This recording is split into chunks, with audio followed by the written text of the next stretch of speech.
Now, Literally Swiss would not be possible at all without my first guest, who was actually the first person I invited to this event. He's one of the 35,000 Swiss citizens living in the UK. Here to help me explain the Swiss to the UK, the writer, philosopher, and director of the School of Life, Alain de Botton. Is that okay? Now, Alain, I think many people here might not even know that you are Swiss. How many people here didn't know that Alain de Botton was Swiss? Oh, what an oversight. That's, I mean... My life's work is not getting through. Yeah. Well, isn't that... And you hide your Swissness. No, I don't hide it at all. I'm immensely proud. And I'm really quite suspicious of being in the UK. So I'm a very, very proud patriot. My relationship to Switzerland, though, is very complicated. And just to sort of sum it up, I lived in Switzerland until I was 12. I grew up speaking French in Zurich. And went to a French school in Zurich, so automatically that's already a little complicated. My mother, who's in the audience, comes from St. Gallen, and it was a sort of polyglot upbringing. When I was 12, already when I was 8, I went to boarding school in England, commuted from Zurich to London to go to boarding school.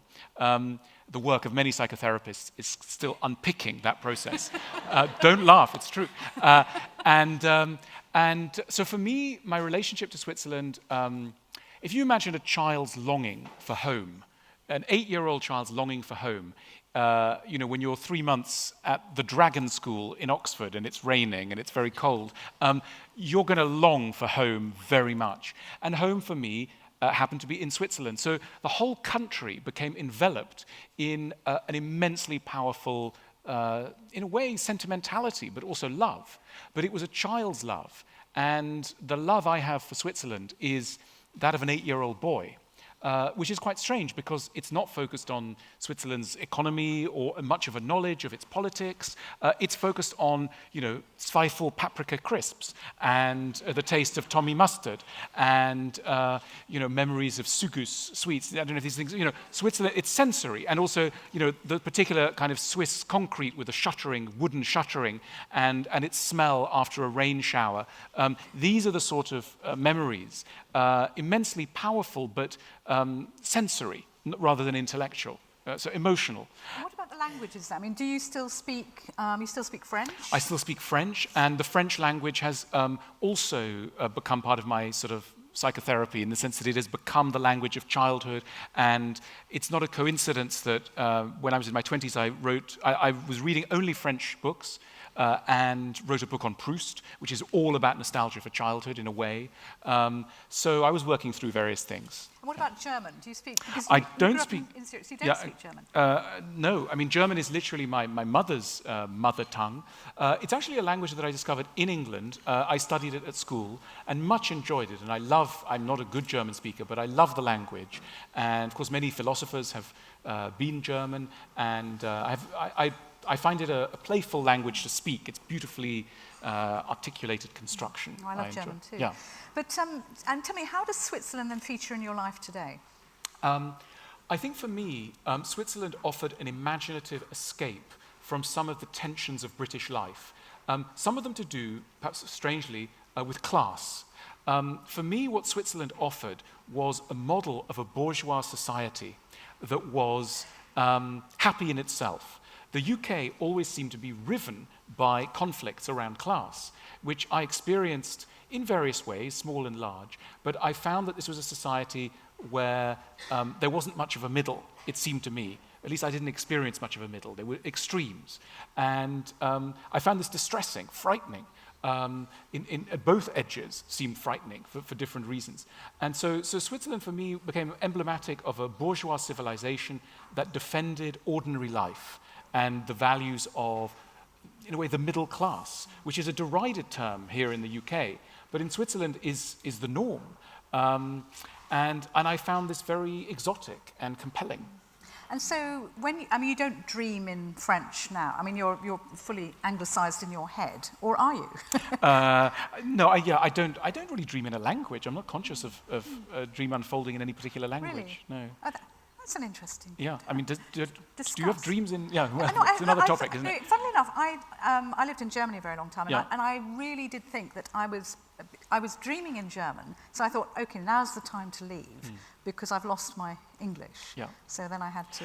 But I go mean, back to the UK. I do often dream of Switzerland, and particularly, I mean, Zurich Airport is, again, a place that comes up a lot in my psychotherapy because it is the site of unimaginable pain. So an 8-year-old boy who has to take an aeroplane to the UK and be away from home for 3-4 months. That is, the whole building becomes enveloped in a lot of feelings. It is literally the moment that you're ripped. And I mean, when I land at Cloten Airport in Zurich, it is like coming home. I don't have a home in Switzerland anymore. The interesting thing was, one of the things Do you not miss that, though? I mean, wouldn't you like to have a home in Switzerland? Well, it's interesting. One of the things I really missed about Switzerland was the architecture. I grew up in a sort of brutal concrete. It was very nice, but it was a brutalist concrete building built in the 60s or early 70s. And, there are those kind of buildings all over Switzerland. So solid, a bomb wouldn't blow it up. And so different from the Victorian architecture, which still dominates British life. And I hated the rattling windows, the showers that didn't work, the general feeling that one was living in the 19th century.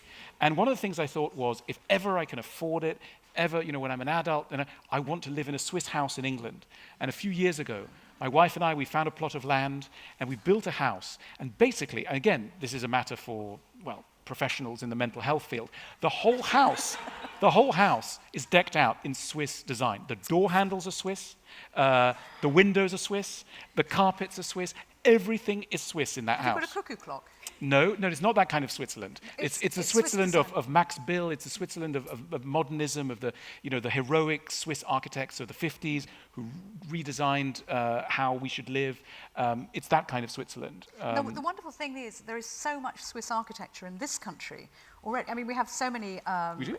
Well, we do have Swiss architects building the most incredible buildings. And Herzog and de Meuron. yeah, Yes. I mean, yes.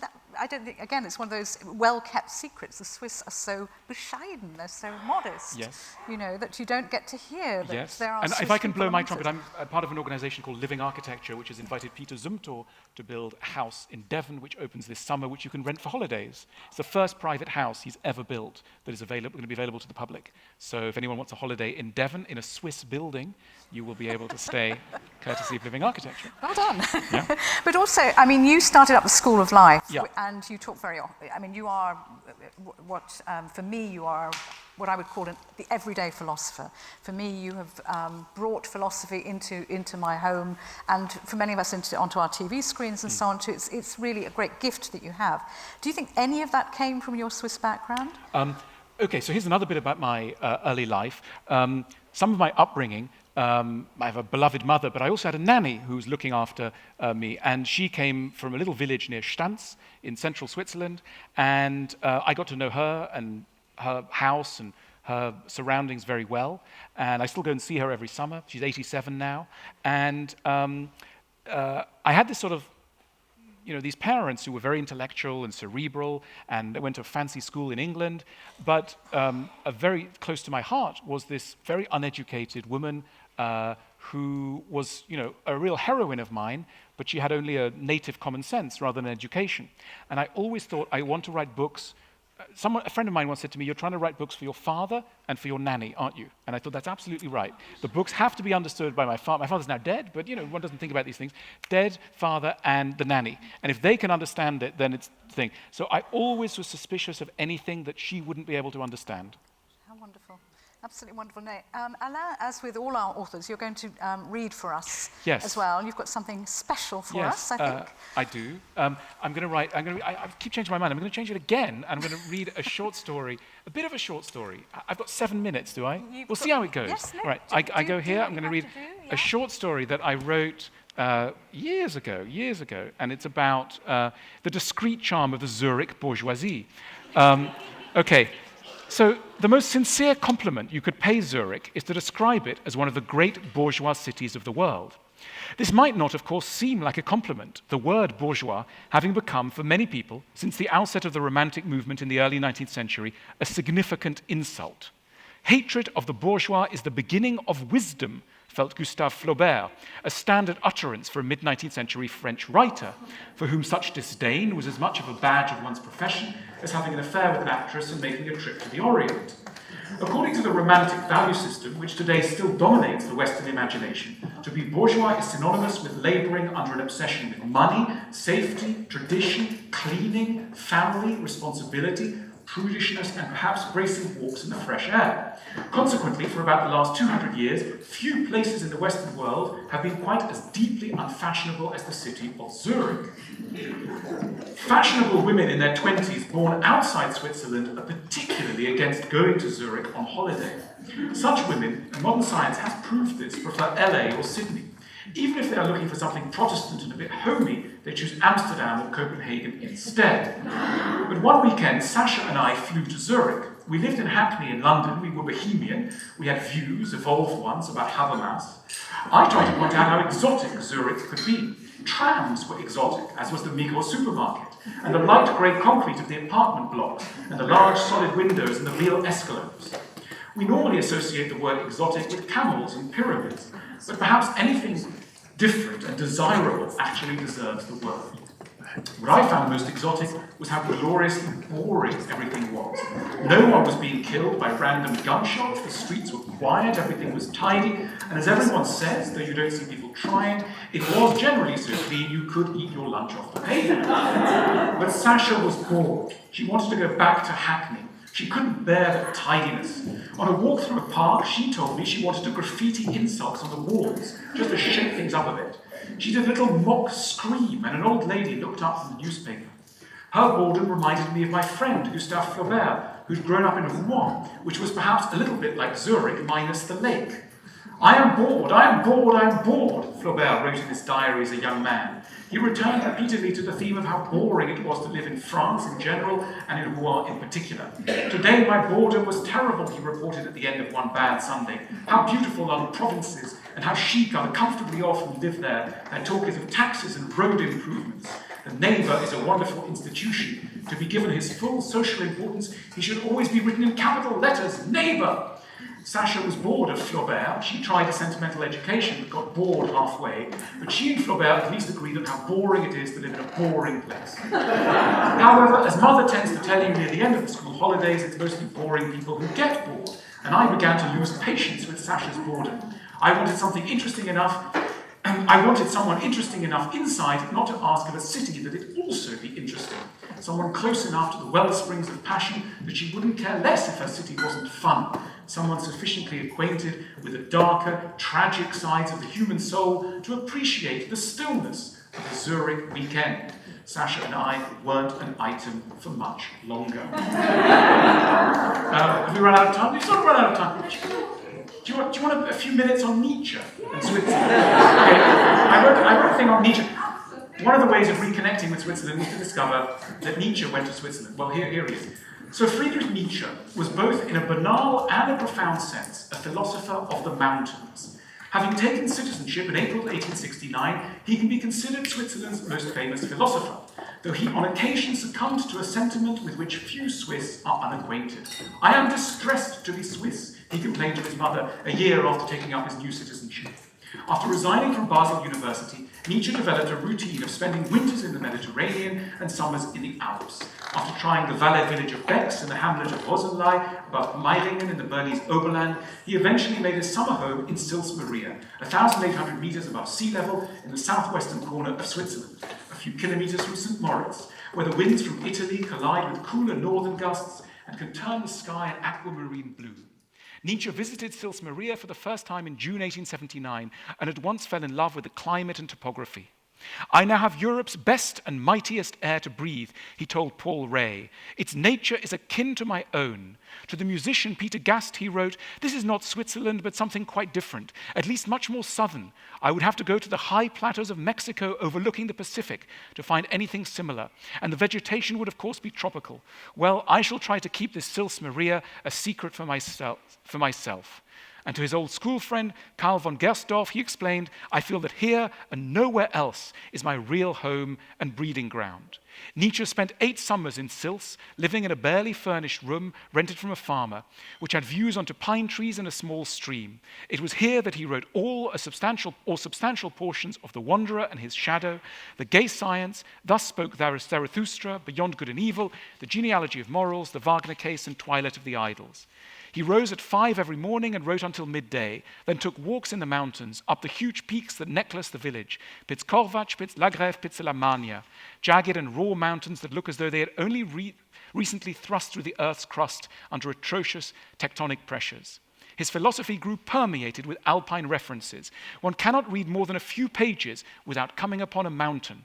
From Ecce Homo, he who knows how to breathe the air of my writings knows that it is an air of heights, a robust air. One has to be made for it, otherwise there is no small danger one will catch a cold.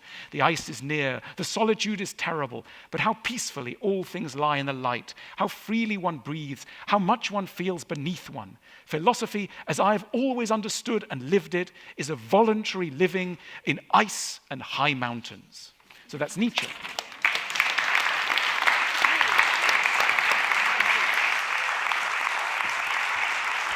Fantastic. Thank you so much. I'll stay around. I've already learned an awful lot. Stay with me, Alain. So Roger Federer or Andy Murray? Of course, Roger Federer. And also the Swiss football team, who I have a younger son who's 11 years old. Together we watch Switzerland. We've been all around the world. We were in the Faroe Islands a few months ago watching the Swiss team defeat the Faroe Islanders. We are avid supporters of the national team. I think there'll be many people, at least half the room here will be delighted to hear that. But thank you so much for the moment. Thank you, that's fantastic.